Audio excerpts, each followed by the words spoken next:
No solamente el mensaje va dirigido a los judíos que habían conocido al Señor y habían abierto su corazón a la fe, a los judíos cristianos, hermanos nuestros, con los mismos problemas que tenés vos y los mismos problemas que tengo yo, ¿sí? Con los mismos padecimientos después de haber sido iluminados, sino que había otro grupo de personas, de judíos, que orillaban la fe, orillaban a abrazar la fe.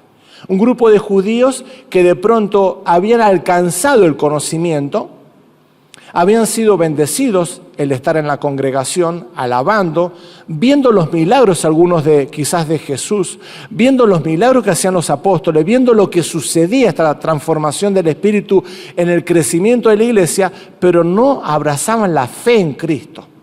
Porque si no, no se entiende la cantidad de advertencias tan dura que hay en el libro. No se entiende si tuviésemos que pensar que está dirigido a cristianos.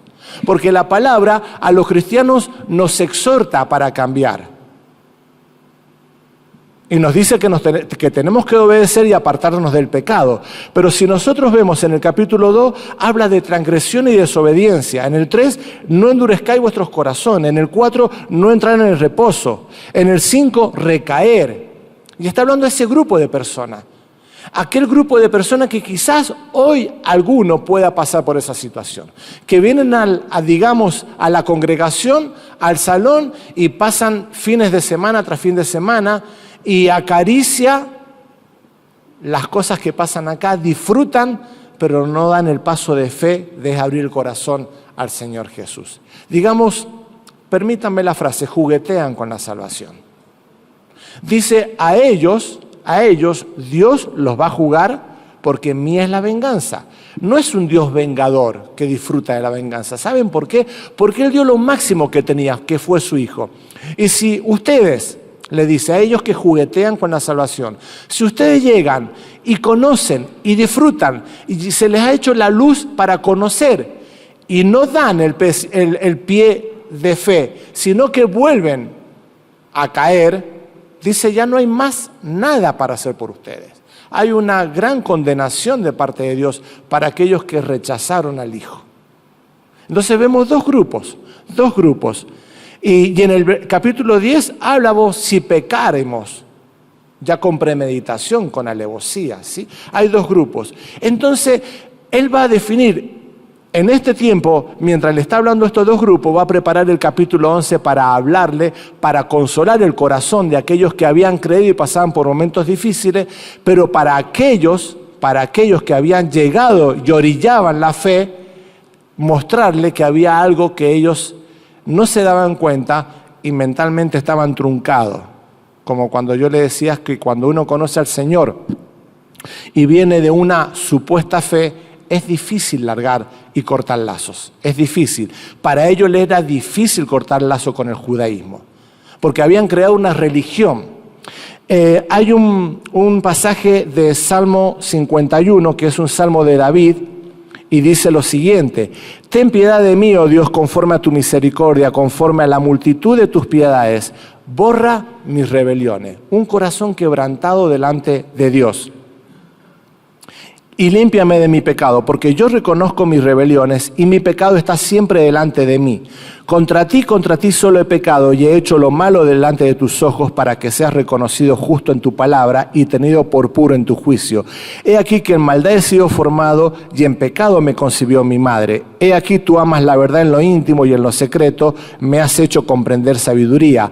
Purifícame con hisopo y seré limpio, lávame y seré más blanco que la nieve. Hazme oír gozo y alegría, y se recrearán los huesos que has abatido. Esconde tu rostro de mis pecados y borra todas mis maldades. Crea en mí, oh Dios, un corazón limpio y renueva un espíritu recto delante de mí. ¿Por qué leo este pasaje? Porque cuando Dios instituye el sistema sacrificial, ¿se acuerdan en el Sinaí? Y Él muestra que no podían llegar al Monte Santo, muestra la pecaminosidad del hombre y Él muestra una salida.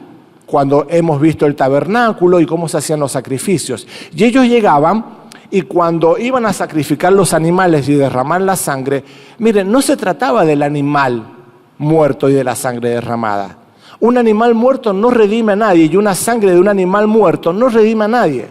Era la fe puesta en ese sacrificio, en ese altar, entendiendo que yo soy pecador, que estoy apartado de Dios, que Dios es santo, es justo, que merezco la justicia de Dios sobre mí porque soy un pecador y merezco la muerte eterna. Y por lo tanto, cuando yo traigo o traía mi sacrificio, ese animal y la sangre derramada, mi fe puesta en ese que era mi sustituto me justificaba.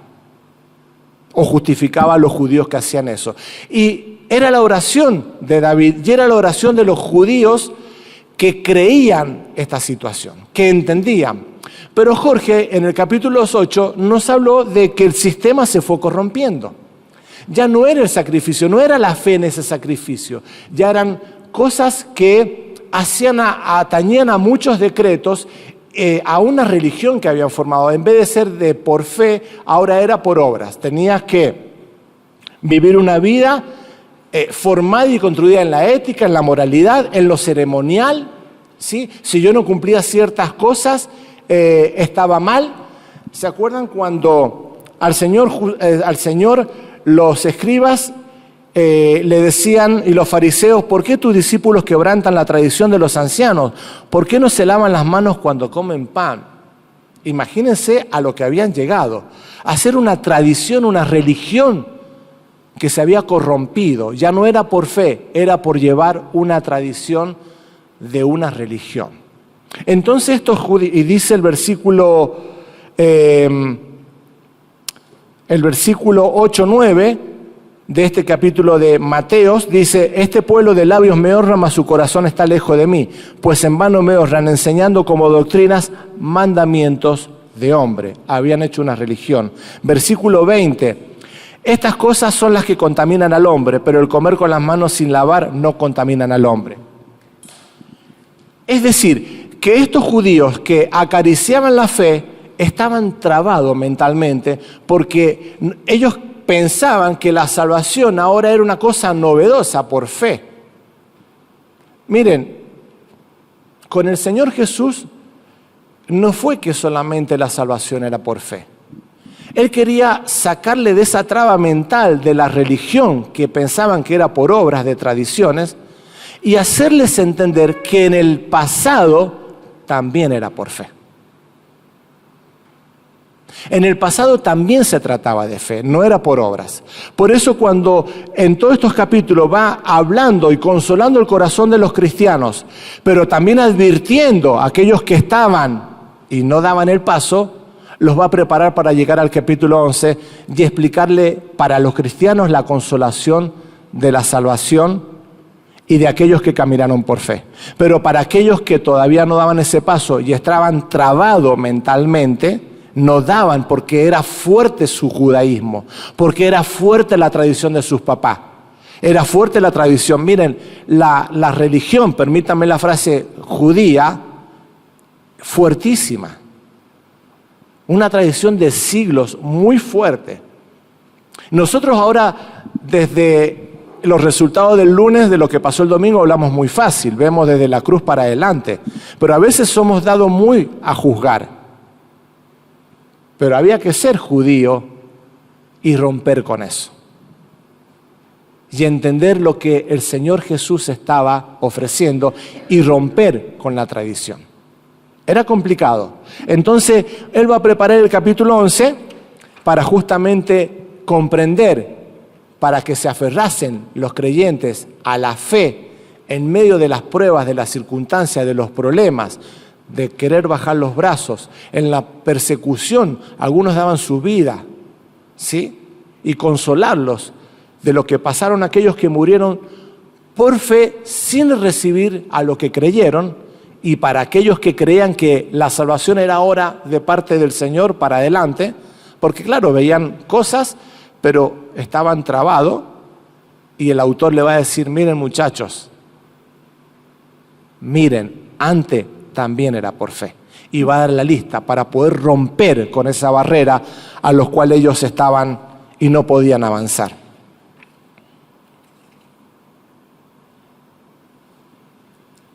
Era necesario enseñarle que estas personas, la realidad de la salvación era por fe. Pablo habló de la salvación por fe, porque por gracia soy salvo. En Romanos 3 y Romanos 4 habla que la salvación, la justificación, es por medio de la fe. Estaban acostumbrados a escuchar esto que estamos viendo. Entonces, el autor al escribir el Hebreos 11 va a romper con esa barrera, por un lado, por un auditorio, y por el otro lado va a consolar a aquellos que están pasando en medio de esta situación pero tan complicada. Y va a dar una lista en la cual vemos en el capítulo 11, de Abel, Enoc, Noé, Abraham y Sara, y durante todos estos domingos vamos a estar viendo. Hoy vamos a ver brevemente 3 personajes, pero más que los personajes, el Señor me ha dado palabra de ver este panorama, de entender la situación, por qué se escribe el capítulo 11, y que sea de consolación para nosotros, y si hay alguien que no conoce al Señor, que pueda dar ese paso de fe. A través del capítulo 11 vamos a ver lo que habíamos leído recién, el versículo 1. Es pues la fe, la certeza de lo que se espera, la convicción de lo que no se ve. Es algo básico. La fe es confiar en lo que no se ve, en lo que no se ha recibido, en lo que no hemos experimentado. Yo había puesto una definición. La fe es la capacidad dada por Dios para confiar en el futuro que Dios nos ha prometido. Miren, tenemos que tener en claro que la fe no es un potencial que nosotros teníamos antes de conocer al Señor y que de pronto conocimos al Señor y empezamos a desarrollarla. La fe es la capacidad que Dios nos ha dado para creer las promesas que hay en las Escrituras. Miren, la fe no es algo en lo cual yo ahora puedo estar en una situación económica difícil y ejercito mi fe y paso de la necesidad a la prosperidad. La fe no es algo en lo cual yo estaba pasando por fracasos como persona y ahora ejercito una fe que tenía porque conocí al Señor y ahora soy un creyente exitoso. Miren, la fe no es algo que es para mi conveniencia, que de pronto ahora yo puedo imponer manos, sanar personas, curar, porque tengo una fe que estaba dormida. Miren, la fe es la capacidad, repito, dada por Dios para creer las promesas que están escritas. Lo demás, perdonen la palabra, es verso. ¿Correcto? Lo demás no es mentira. ¿Saben por qué? Porque nunca tenemos que olvidar Romanos capítulo 1, 2 y 3. Nadie busca a Dios. Y si la palabra dice que nadie busca a Dios, nosotros naturalmente no podíamos tener una fe que buscase a Dios. Hay a veces que he escuchado comentarios, era una persona con tanta fe que encontró a Dios. Mire, nadie tiene fe para encontrar a Dios. O nadie tenía fe para encontrar a Dios. La fe no es nuestra. Dice Efesios 2:8, porque por gracia soy salvo, por medio de la fe. Y esto no es de vosotros, es don de Dios. Es decir, que aún la fe que nosotros tenemos es una fe que ha sido prestada de parte de Dios para que nosotros podamos abrir nuestros ojos y aceptar al Señor Jesús. Es decir, que ni aún la fe que tenemos era nuestra. Por lo tanto, no hay una fe que nos ayuda a preparar nuestro futuro exitoso. ¿Está claro? Ahora, es paradójico, porque cuando yo confío en aquel que me amó y se entregó, ya preparé mi futuro. O mejor dicho, ya hay alguien que se encargó de mí por mi futuro. Que nos ama, que se dio a sí mismo, que entregó su vida, que derramó su sangre y que dice que ha ido al cielo a preparar lugar para nosotros. Y si dice que ha ido a preparar, es porque un día va a volver a buscarnos. Es decir, ¿quién quiere confiar su futuro en su propia fe? Yo no. Porque ya me he visto que, como dice Proverbio, hay caminos que al hombre parecen derechos, pero su fin es camino de muerte. Engañoso es el corazón y perverso. ¿Quién lo conocerá? Miren, yo no quiero poner mi futuro en mi fe supuestamente natural que la tenía guardada. Pero sí he puesto mi futuro en las manos del Señor por la fe en Él. y tengo asegurado un futuro y una eternidad, la cual todos aquellos que hemos creído tenemos nuestra eternidad asegurada porque hemos puesto nuestra fe en las promesas que Él nos dio. La certeza, la fe, al ser una realidad, es lo que se espera, una convicción de algo que no he visto, la convicción de cosas no vistas. En el Antiguo Testamento hubieron nombres que no tuvieron nada más que las promesas de Dios. No hay algo que les certificó de las evidencias prometidas, mesiánicas, que se cumplieron. No tuvieron nada tangible, nada que pudieran tocar. Miren, ni siquiera conocieron al Mesías, ni siquiera conocieron al Señor Jesús, ni su obra en la cruz. Solamente tuvieron promesas y se aferraron a ellas. Hebreos 11:13 dice, conforme a la fe murieron todos estos sin haber recibido lo prometido, sino mirándolo desde lejos y creyéndolo y saludándolo y confesando que eran extranjeros y peregrinos sobre la tierra. Y murieron con esa fe sin haber recibido lo que creían y lo que esperaban.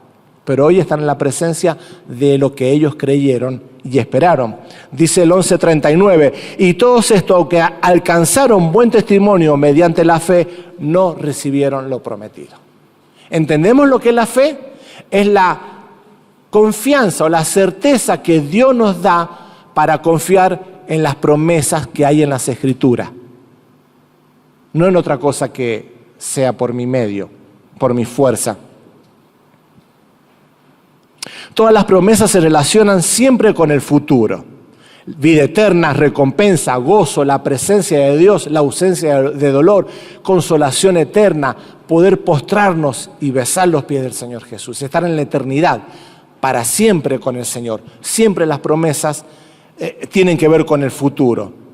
Y esto va en contra de un mundo caído, porque no solamente la certeza, la confianza, sino la convicción. La certeza de lo que no se ve, de lo que se espera, y la convicción de lo que no se ve. Miren, la convicción de cosas no vistas nos trae un compromiso fuerte. Si no, explíqueme cómo una persona durante 120 años estuvo construyendo un barco cuando nunca había llovido. ¿Cómo puede ser posible? Sufriendo las acechanzas, las burlas de los vecinos, me imagino las carcajadas, las risas, motivo de siempre haciéndole bullying a Noé. ¿Sí? No había llovido nunca. Y empieza a construir por 120 años porque confió como viendo al invisible, como dice de Moisés. Explíqueme cómo Abraham, dejando su tierra y su parentela, fue a una tierra prometida. Cómo Abraham y Sara, siendo de 100 años, físicamente imposible, creyeron que iban a tener un hijo. Y por eso vemos esta lista de los héroes de la fe. Entonces estamos entendiendo el capítulo 11 por dónde viene, que viene de fortalecer a los creyentes que pasaban por momentos y pruebas difíciles y que miraban con un ojo para atrás, dudando, y para aquellos para que se dieran cuenta, diciéndoles, miren, no lleguen hasta la puerta, abran la puerta, no lleguen hasta conocer la fe, aférrense a la fe, dejen de dar vuelta orillando la fe y abrácense a la fe. Entonces el capítulo 11 es para ambos auditorios, para ambos grupos.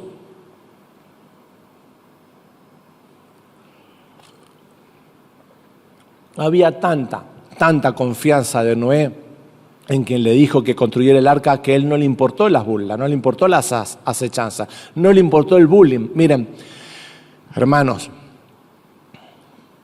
¿por qué nosotros vamos en contra de un mundo?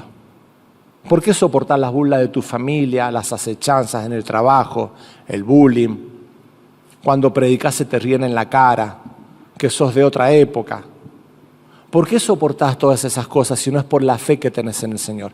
Hay veces que dice la palabra que no tenemos que tener un concepto más alto de nosotros que el que debemos tener. Pero hermanos, hay veces que nos tiramos tierra a nosotros mismos. Nos tiramos tierra. Y no porque seamos algo, Pero Dios nos ha dado un valor en Jesús. Y hay veces que creemos que el pastor tiene fe, que el misionero tiene fe, y minimizamos la fe que tenemos nosotros. Por eso la clínica 1 y la clínica 2 de capítulo 6 y capítulo 10. Miren, hermanos, lo que ustedes hacen es hermoso, es fantástico, sostener. El solo hecho de mirar hermanos de edad, con canas, que son fieles en el camino. Hay que ser fiel en la vida cristiana. Son columnas en la vida de uno. El permanecer ya es un acto de fe. Porque vos permaneces porque te aferrás a lo que crees, a la promesa que Dios te da. Dice el versículo 2, porque por ella, ¿por quién? Por la fe. Por ella alcanzaron buen testimonio los antiguos. Miren, hay un denominador común en todos los personajes que vemos en el capítulo 11. ¿Saben cuál es? ¿Saben cuál es? ¿Cuál? Bien, pero hay un denominador común. ¿Cuál? La fe. ¿Saben por qué están acá? Porque fueron personas que tuvieron un carácter fantástico. Emprendedores, un constructor de barco, el otro se fue a la tierra. No habla de ninguna característica de nadie, solamente el factor común por fe. Y David decía algo muy bonito realmente, que me voy a apropiar de ello. Miren, todos estos que vivieron por fe hoy están muertos físicamente, pero Dios es un Dios de vida y es un Dios de vivos. Murieron físicamente, pero hoy están vivos en la presencia de Él. Pero el factor común de que dice, por ella alcanzaron buen testimonios, es por la fe de todos estos hombres y mujeres que dieron su vida. Y hay un versículo que realmente es sorprendente porque parece que estuviese descolgado, que es el versículo 3. Por la fe entendemos haber sido constituido el universo por la palabra de Dios, de modo que lo que no se ve fue hecho de lo que se ve. El punto es que vivimos en fe que va hacia adelante. Pero acá está hablando de una fe que mira hacia atrás. Y nos da un fundamento para nuestra fe hoy, mirar para la creación. Nos da un fundamento firme.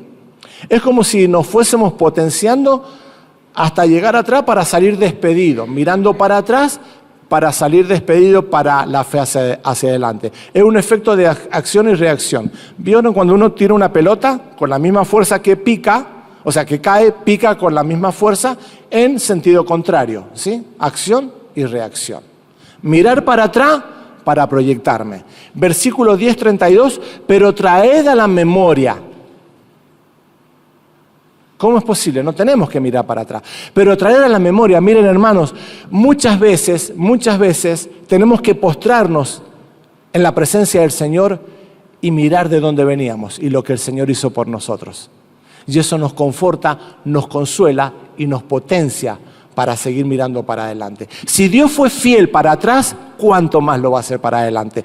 ¿Alguna vez, desde que fuiste iluminado, desde que conociste al Señor, el Señor te defraudó? ¿Te defraudó? Y si no te defraudó antes, ¿por qué te va a defraudar para el futuro? Dice, porque por fe entendemos que el universo fue hecho de lo que no se ve. Dios hizo el universo, algo que se ve a partir de la nada. Algo que ahora es visible a partir de lo que era invisible. Algo que no existía, ¿sí? A partir de la palabra de Dios. Dijo y fue hecho.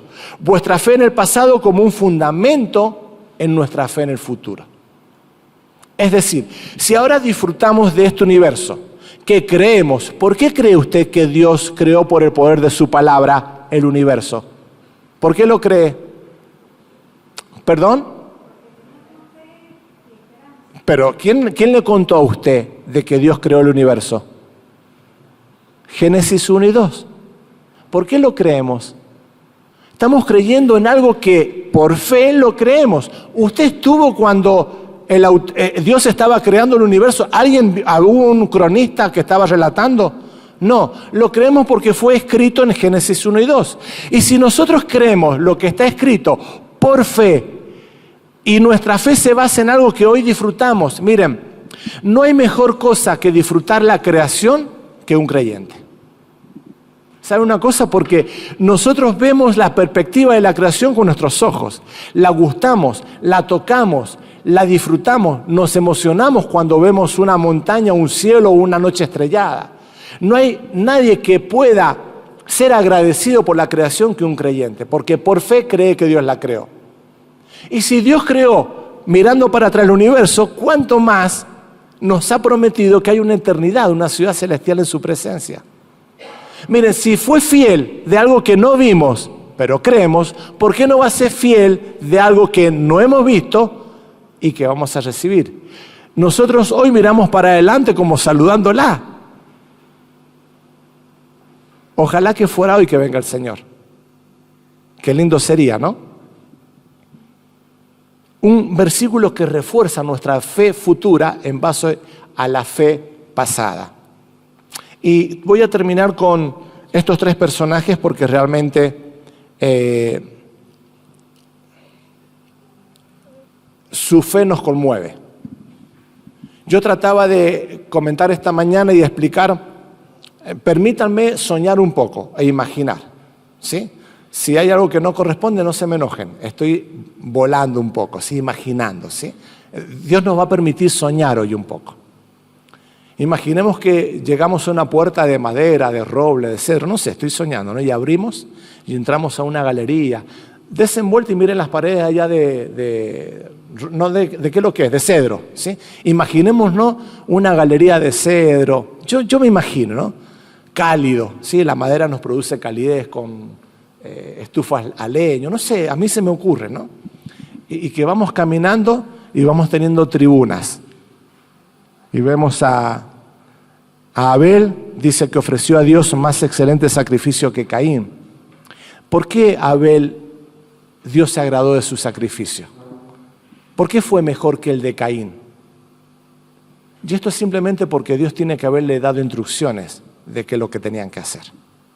Porque si no sería injusto. Caín trajo ofrendas de los cereales, del fruto de la tierra. Miren, y en Levíticos vemos que hay ofrendas de cereales. ¿Por qué no aceptó esa el Señor? Sin embargo, se agradó de la ofrenda de Abel, porque seguro que Dios tiene que haber dado instrucciones. Y trajo lo más gordo, lo mejor, en sacrificio al Señor. ¿Se acuerdan cuando dijimos que no se trataban de los animales y de la sangre derramada? Se trataba del corazón, de la actitud de, por ejemplo, David en Salmo 51, que oraba con un corazón quebrantado, que debería haber sido siempre la actitud de los judíos. Miren, se trata del corazón. Y cuando vos obedeces, adorás a Dios. Y vemos en Abel a alguien que adoró a Dios con la obediencia. ¿Se acuerdan lo que vimos de Moisés? ¿Moisés hizo algún milagro? Moisés nunca hizo nada. Lo único que hizo Moisés fue siempre obedecer. Obedecer y obedecer. Y con la obediencia adoró. El que se encargó de hacer todo fue siempre el Señor. Ve y dile, ve y dile, ve y dile. Y él bajaba la cabeza, iba y le decía. Nosotros cuando obedecemos, adoramos. Y vemos en Abel a alguien que adora a Dios con la obediencia. Y vemos en Enoc, la Biblia nos habla muy poco de los dos versículos, que fue el papá de Matusalén. ¿Ustedes sabían? Él vivió 365 años, pero su hijo vivió como 900. El nombre más longevo, creo, ¿sí? Sí, bastante. Dice, por la fe, Enoc fue traspuesto para no ver muerte, y no fue hallado porque lo traspuso Dios, y antes que fue traspuesto, tuvo testimonio de haber agradado a Dios. Y si vamos a Génesis 5, habla de que Enoc dice que caminó con Dios. Miren, la fe te lleva a adorar a Dios. Pero cuando vos adorás a Dios, empezás a caminar con Dios. Y vemos en Enoc alguien que amaba tanto a Dios, tanto, estaba tan identificado, su corazón estaba traspuesto por el amor de Dios, dice que Dios no le permitió ver muerte. Dice que se lo llevó Dios. Hay un autor, dice, lo tomamos entre comillas, negrita, lo subrayamos, dice que en realidad Enoc murió, porque está establecido que todos los hombres mueran, y después de esto el juicio. Pero dice que lo trata de tal forma que la muerte salió caminando, y la muerte fue un paso más. Amaba tanto a Dios y Dios se lo quería llevar a su lado porque lo amaba tanto a Enoc que la muerte fue un paso más. ¿Sí? ¿Entendemos la parábola, podríamos decir? Iba caminando y lo amaba tanto a Dios y lo anhelaba tanto y Dios lo quería tanto que su muerte es como si hubiese sido un paso. Pero la Biblia nos dice que Enoc no vio muerte, fue traspuesto por Dios. Nos aferramos a eso. Solamente quería expresar el argumento.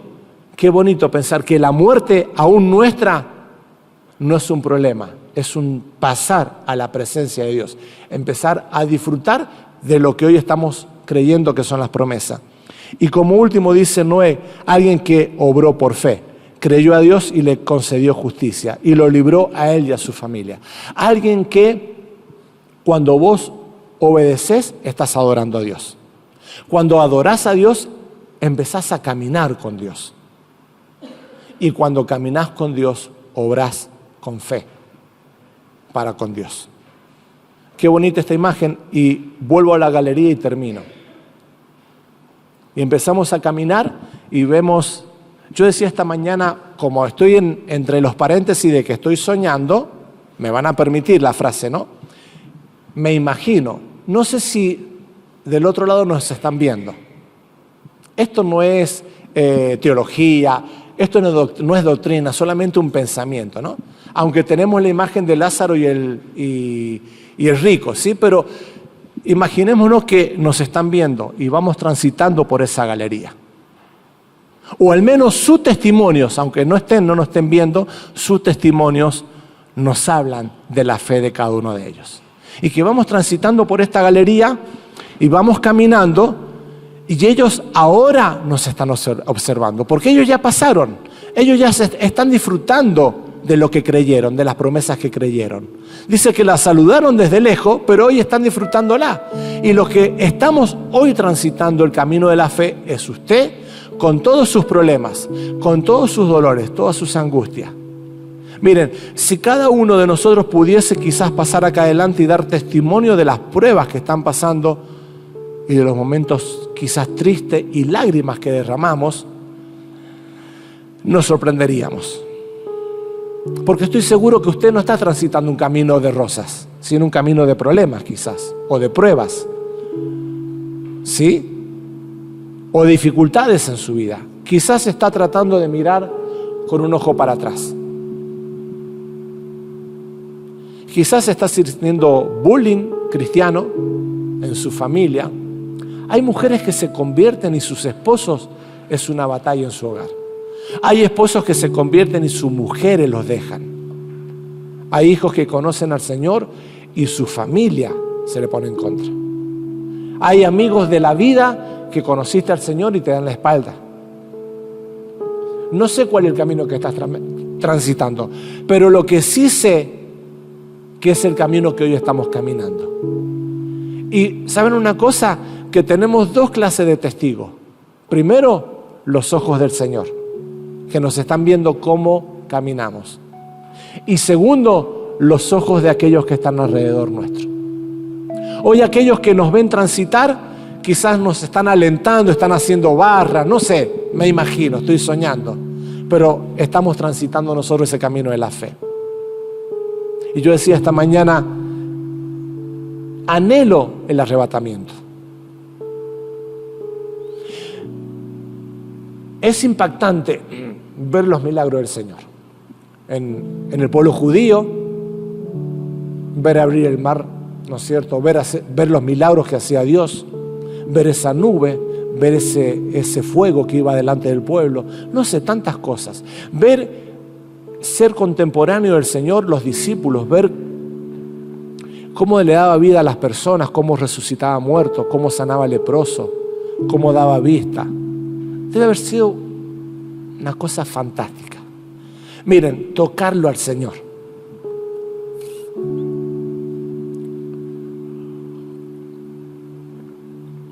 Hoy podés tocarlo al Señor. Hoy puedo tocarlo al Señor.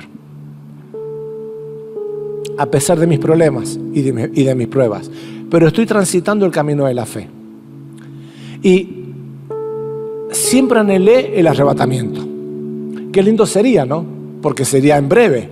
porque no sé cuántos años viviré, o usted cuántos años vivirá, 10, según la edad que tenga, 10, 20, 30, 40 años, pero no vamos a vivir 100, 200 años, va a ser en breve, pero tenemos que vivir como si viniese hoy.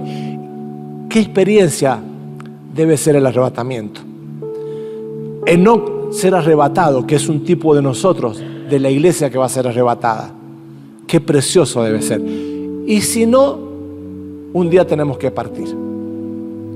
Y los segundos testigos que nos están viendo son los que están alrededor nuestro. Tu esposa, tu esposo, tus papás, tus hijos, tus amigos, tus hermanos.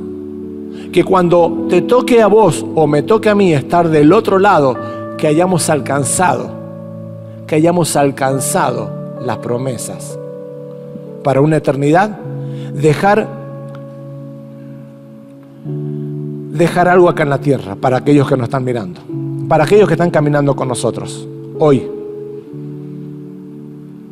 Y que a pesar de estar pasando problemas difíciles, dolores, angustia, a pesar de estar transitando, cantábamos recién, un desierto que solamente vos lo conoces en tu corazón, pero sabes una cosa, el Señor también lo conoce y no está ajeno a vos, porque Él nos ama hasta el punto que nos dio el Señor Jesús